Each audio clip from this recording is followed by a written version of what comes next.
My name is Dr. Daniel H., and I'm an associate professor with the Faculty of Education at Simon Fraser University. I'm also president of the Confederation of University Faculty Associations, BC. Our 5,500 members across the province in higher education, academic librarians, academic faculty, university professors, instructors, and other academic staff at the 5 research universities in the province: Simon Fraser University, University of British Columbia, University of Northern British Columbia, University of Victoria, and Royal Roads. I'd like to respectfully acknowledge that the land on which Kufa BC's office is situated is the traditional, ancestral, and unceded territory of the Coast Salish people, the Musqueam, the Squamish, and the Tsleil-Waututh nations. We acknowledge our traditional hosts and are grateful to be able to carry out our work on their land. In doing so, we recognize the inherent Indigenous rights and title, the implementation without qualification of the UN Declaration of the Rights of Indigenous Peoples, and our support for the 94 calls for action by the Truth and Reconciliation Commission. Please take a moment to reflect on the nations on whose land you're living and working, and from where you're joining us today. We are here today to present the winners of the Kufa 2020 BC Distinguished Academics Award. Each year since 1999, Kufa BC honors the outstanding scholarship and public policy contributions of our distinguished academics. Academics whose research and scholarly activity here has made significant contributions to the non-academic community. At Kufa BC, we believe that the ideas that flow from our universities are the lifeblood of our citizenry and our democratic landscape, our intellectual life, and our economy. The Kufa BC Distinguished Academic Awards celebrate the ideas that contribute to the non-academic community and demonstrate the necessity and vitality of public, university-based research and scholarly activity. Each year, our winners hail from different institutions and disciplines and conduct research in a variety of fields. However different their work, they are united by their passion for rigorous and meaningful scholarship and for research that contributes to the public good. I'm greatly pleased to present the winner of the 2020 Kufa BC E.R. Boyanowski Academic of the Year Award to Dr. Bonny Norton.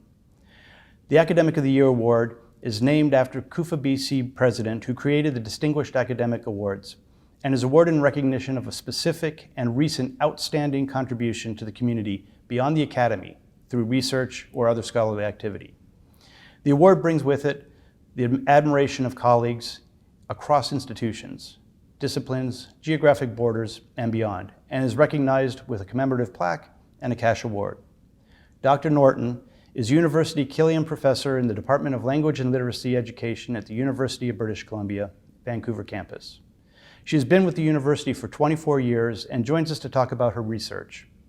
Thank you for being here, Dr. Norton. It's a great pleasure to be here with you today. I wonder if you could start by telling us a little bit about your research interests. Right, these are very broad-ranging, but one common theme in my research throughout my career has been to understand the relationship between language and power.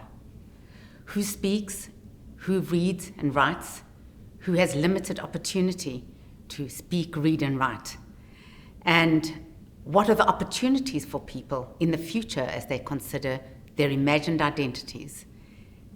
And the central question is, can digital innovation help to expand the range of identity options for learners and speakers with different access to resources? That's fascinating work. It must have real implications for equity and diversity. Absolutely, because the people who don't have access to universities and to education more broadly are people who don't often have material resources, and especially in schools in poorer regions of the world, they don't have the literacy materials that help young people gain access to education and also to maintain the mother tongue and to work from a strong base of literacy, which is the mother tongue. So developing multilingual resources, free resources, is central to the agenda that I have set myself at UBC. And that leads us really to I think, the work that we found so fascinating in considering this award, and that was the work on the Storybook project. That's right. Can you tell us a little bit about that? That was really fascinating work. Yeah. I hope not too little, because there's a huge amount of work that has gone into those projects. It began with the African Storybook. I don't know if you know accents, but I'm from South Africa originally. And I work with an organization called SADI as a research advisor to develop multilingual stories, free digital stories for children in different parts of Africa. And these are available. I think we now have over 200 languages, over 1,700 stories, and over 6,000 translations. So, of course, this was an amazing project, and I worked with my student on this project, especially Espen Stranger Johansson. And we thought, well, since these are freely available, perhaps we could repurpose these for a wider audience. And I worked with Liam Doherty as well, and we developed our own platform, which we called, it started off with Storybooks Canada, but then it actually expanded to the Global Storybooks Project. And so we have our own platform, and Storybooks Canada has 28 languages. We have digital features such as toggle features, audio features, download features. So we're adding, in a sense, to the innovation. But we also developed the Indigenous Storybooks Project. We used the same platform, but a different source of stories from Little Cree books. And that project is led by Sarah Davidson, Dr. Sarah Davidson, at Simon Fraser University. So we're very excited about that. So the project keeps growing as our connections with communities across the world keep growing. As people see the possibilities for this project, they join the team, so to speak. And we now, we're working across 5 continents. So it sounds like you have, the project has both real impacts on people whose languages the stories are told in, yes, but also building cross-cultural understanding between different peoples, between different countries and nations and languages. Well, absolutely. The interesting thing about language is, of course, how we connect with one another. And there are languages of wider communication, such as English, French, Chinese, so forth. So it's best for children to become literate in the mother tongue, and then they can transition to these languages of wider communication. And in this way, in a sense, we can talk to one another across borders. And also people who speak powerful languages like English can develop language awareness about other languages across the globe, because we make these available on our sites, and you can see the different scripts, for example, that are available. Of course, the different languages. We've got over 50 languages beyond the African context. So it's exciting. It really is exciting. How do you select the stories? Can you tell me about the stories that are on there? Well, initially the stories were on the African Storybook, and there are many stories there that are written by students, by teachers, by community members. But for the storybooks, for the Global Storybooks Project, we identified 40 of those that we thought had the widest appeal. Stories about cooking, about counting, about animals, about holidays, about grandparents, but also some thoughtful stories about some of the challenges that children experience at schools and in communities. So there is a wide range of stories within the Storybooks Canada site. On the Indigenous Storybook site, those were associated with Little Cree books. You'll have to go and check it out. See what a lovely wide range of stories those are, again, that are particularly attractive to young people. And this is a project that will be, I guess, ongoing and continue to grow as time progresses. Absolutely. I mean, this is the thing that's so amazing, is that there's an energy around the project. As people learn about it, they'll say, "Where's my language?" And we'll say, "Well, join our team." And, if they can get translators, we can't translate, of course, all these languages. We have translated many of them, but there are many languages where we don't have access to translators. And we'll say we work in partnership with other organizations and with other communities. But we do have a translation app that Liam Doherty developed. That's fantastic. So it makes the translation process a lot easier. But it's, it certainly is a lot of work. But there's a lot of satisfaction when people do the work, because people do get acknowledged for what they do, through Creative Commons licenses. People who have written stories are acknowledged, those who have illustrated these wonderful stories, people who have translated them are all acknowledged through Creative Commons.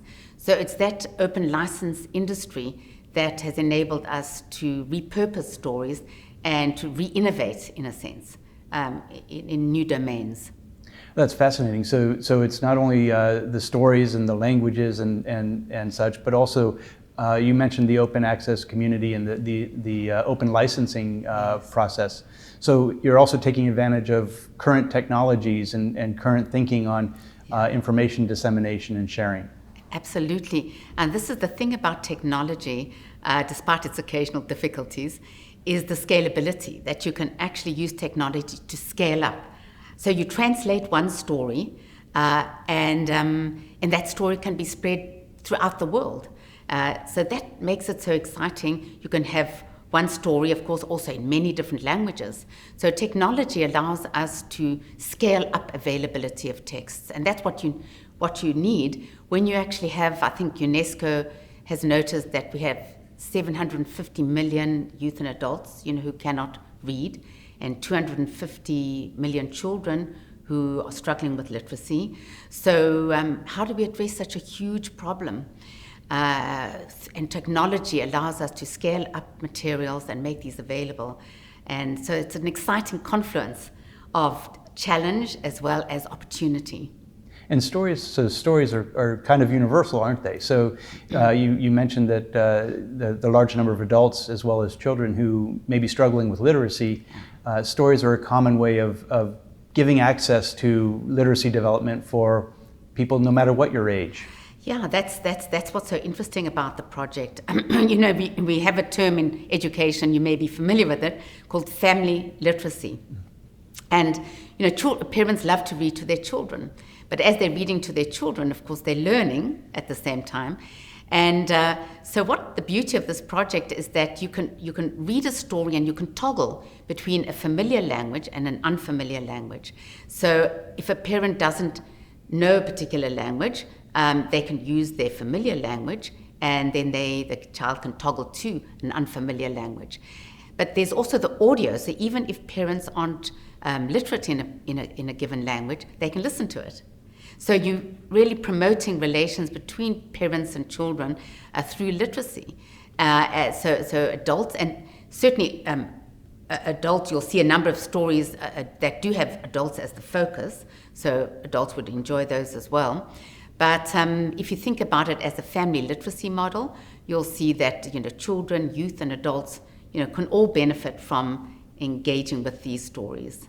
So the impact is much more than just on literacy, but actually on well-being and the health of individuals and families. Exactly. That is, you see, many parents, especially those who don't have resources, feel alienated from schools and are also unfamiliar with the practices of schools. So one of the things that we try to do in the project is to build relationships between schools and homes. So we introduce the teachers, of course, to these stories, and then we ask them, please tell parents about them. And then when parents see their languages represented in the stories, they get excited. They feel that they are valued within the school system, and there's a greater interaction between schools and parents. So that for us is a very important dimension to the project, is to build active relations between schools and parents and communities. Well, and there's a wealth of research on the impact, the positive impacts of having partnerships like that, where the schools and parents are working together. Exactly. I mean, that's and to do it through literacy is particularly exciting because it's fun. One of the things that's fun, but also there is the opportunity to explore with new languages. So that to many kids, many immigrants who come to Canada, we have 7 million people in Canada who who don't speak English or French as a mother tongue. So this is a wonderful way that they can access, they can maintain the mother tongue, but also have access to English and French. So that's exciting. And parents, many parents want to see their children grow up multilingual.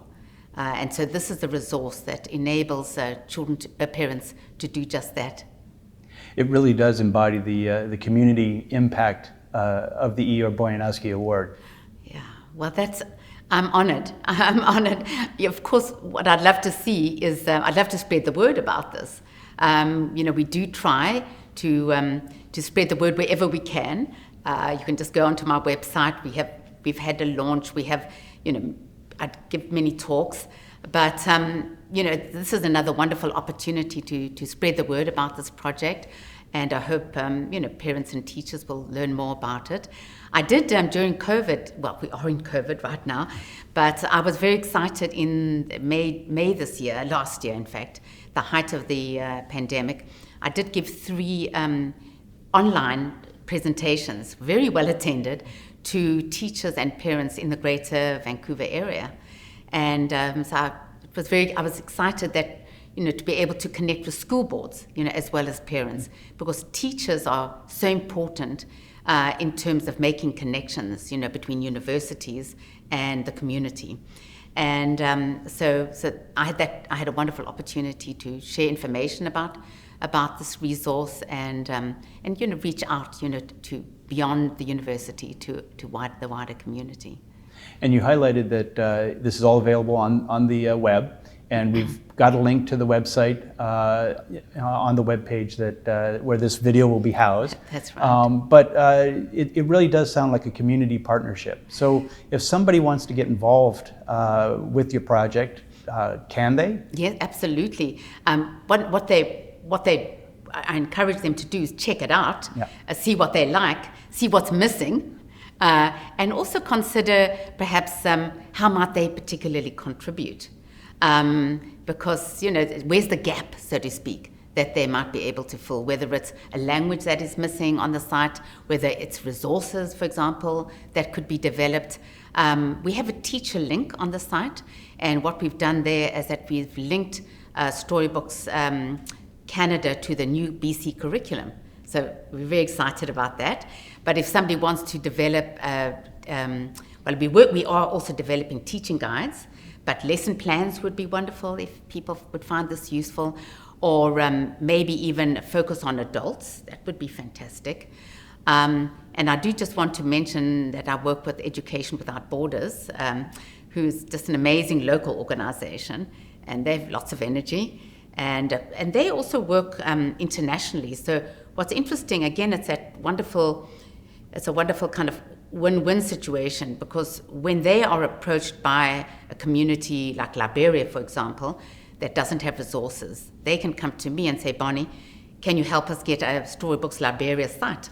And I'll say, absolutely. And we've set up a Storybooks Liberia site, a Storybooks Leone site. And so it's not too difficult to duplicate our resources and make those available more widely. That's fascinating. So, not to change the subject at all, but is there other work that you're doing that our viewers might be interested in hearing about? Well, let me think. One of the 2 sites that we developed recently was Storybooks Haiti and Storybooks Jamaica. And each of these sites have, Storybooks Haiti has Haitian Creole, and Storybooks Jamaica has Jamaican Creole. Now, those are languages that are spoken by the majority of the populations. But kids feel that somehow they're substandard. Families sometimes think they're substandard, but they are active languages. And these can be used as the base for learning standard French, standard English. So what we've done on those sites, in collaboration with partners in both Jamaica and in Haiti, is to develop storybooks, Haitian Creole and Jamaican Creole. So when kids come to school, it's like, wow, there's my language. So it's there, they get excited, but then of course they can learn that and they see the print form, but then they can also learn, as standard French, and they can learn standard English.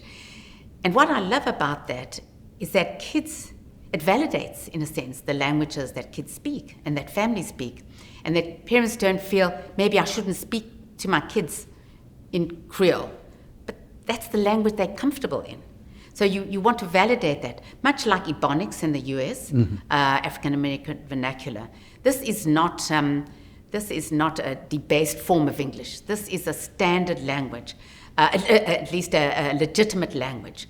And so you kind of work within those systems, and you work within standard English, to mutually inform those systems and make kids feel comfortable about themselves, and their families feel comfortable, and they can enjoy, in a sense, the repertoires that they have access to. And it's really not that foreign a thing. We all change our language depending upon the audience and the community that we're a part of, right? Absolutely. So this is just helping communities feel like their language is valued, and as a result, they're valued and not alienated and pushed out of the schools. Absolutely. I mean, you've really captured something. Bourdieu says this too. Mandela says this too. If you value the person, if you value their language, and if you value the language, you value the person. And I think that this is also very important in the Indigenous community too.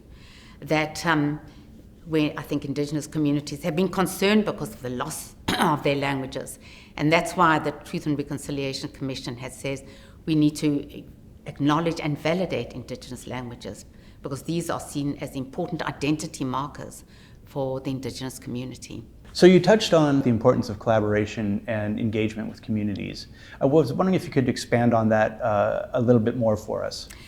Yeah, public scholarship has always been important to me. We are publicly funded institutions, all of those that you mentioned at the beginning, and I feel a responsibility to feed back to communities, the results of our research and our innovations.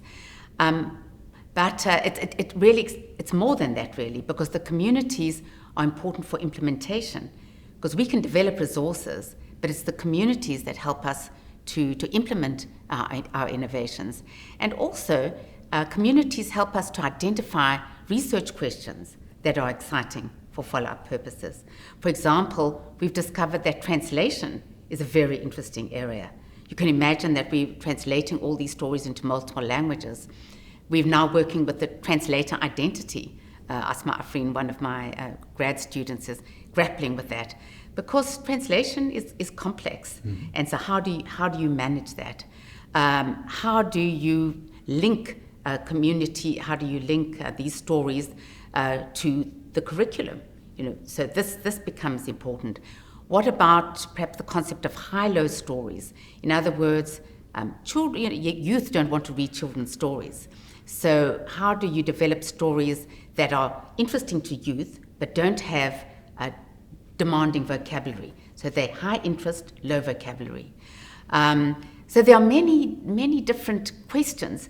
How do you develop a multilingual literacy identity, which in fact was the subject of a conference that I was at Cambridge University last year.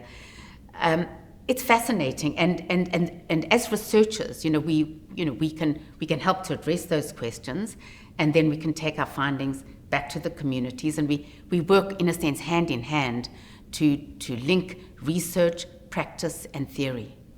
That's fascinating.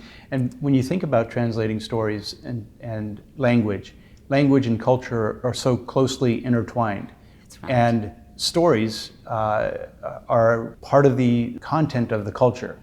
And so trying to translate something that is very clear in one language and the values and the ideas and the assumptions that come with that culture into a language in a different culture must be really challenging to bring that full understanding across. It certainly is challenging, but what you're doing in the translation process is precisely learning about other cultures. And that's exciting. And you look more closely at your own culture. And in fact, when you learn a second language, you learn more about your first language, because you always take your first language for granted. And then suddenly you realize, oh my goodness, people say things differently. They in other cultures and in other languages, or the prints are different. And this is what we mean by language awareness. And this is why it's so important in schools, because immigrant children come into Canadian schools and often feel lost. They don't feel their languages are valued, and they're just considered ESL learners or French learners. But when they show their language, when they can share their language, when they can demonstrate their stories, suddenly what you're doing is shifting the relations of power between kids in classrooms.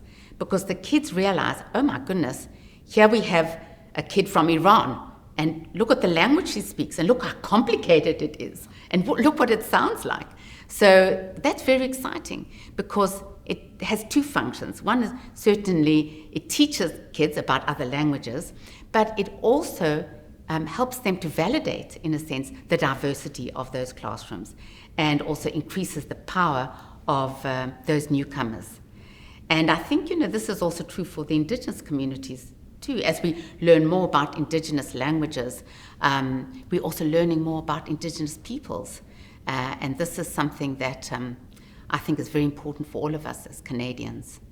So the ubiquity of stories really humanize us and Yes. build that cross-cultural and cross-language understanding. Yeah, stories do that. And the interesting thing is, as people say, there's always more than one story. How people read stories is also very interesting. What do people bring to their understanding of those stories? Brings us insight into the people that we're dealing with, their possibilities, their challenges, how they understand the world. And that's very exciting. Now, you've talked a lot about the project and the program delivery of this, and I think that's a key part of the work that you do and that we wanted to recognize is that really applied community value. But I'm also a researcher, and I'm interested in kind of the research aspects. Can you talk about any of the theoretical research and work that you're doing, or what we can look forward to hearing or seeing in the future as the project continues to unfold? Well, interestingly, identity has always been central to my work. And so what you'll see as we move forward then is, what are the shifts of identity as children read new stories, as they develop new languages, as their sense of ownership over literacy is more fully developed. What we've discovered in the African context is, if you put a video camera in a young woman's hand, you change her identity. Suddenly she becomes someone who has power, who has resources, or she knows people who have resources. And that's very empowering. And it's also teachers, as they teach these stories, in schools, they're becoming more digitally aware. There's a lot of excitement about entering into the digital world for communities that have limited access. So, we've published quite a bit about that, which is exciting. I'm also working on French immersion. I'm working with Rahat Zaidi at University of Calgary. And what we're looking at is, what do French immersion teachers say about the use of these stories within their classrooms? So, and then, of course, as they share it with parents, how do parents respond? So there are many different, everybody I work with, of course, has a different research agenda. And so it's a very active research community that I work with right now. Well, you can't hardly avoid that with thousands of stories across hundreds of countries. Exactly. And these contexts. So that's really exciting work. Thank you very much. Again, congratulations on winning this award. I was wondering if you had any reaction or comments on what the award means to you, or the nominators, the people that brought you forward for this award. Well, obviously, I'm absolutely delighted and honored to be awarded this BC Academic of the Year. I certainly recognize how much work goes on behind the scenes, in presenting these awards. And it is affirming to see that one's work is valued. I know I have many hardworking colleagues who do amazing work, and I feel very privileged to work at a university, do work that is meaningful to me, and I hope will have an impact beyond the academy, and to get recognition for it, formal recognition, is a gift, And I want to thank BC Kufa for the work that you have done. And that values what academics are doing. And also, more than that, it encourages us to look at our work and say, how does it impact beyond the community? Are we taking the time and energy to ensure that our work has meaning beyond the university? And how do we build effective university-community relationships so that our work can have greater impact? So thank you very much for enabling me to do that.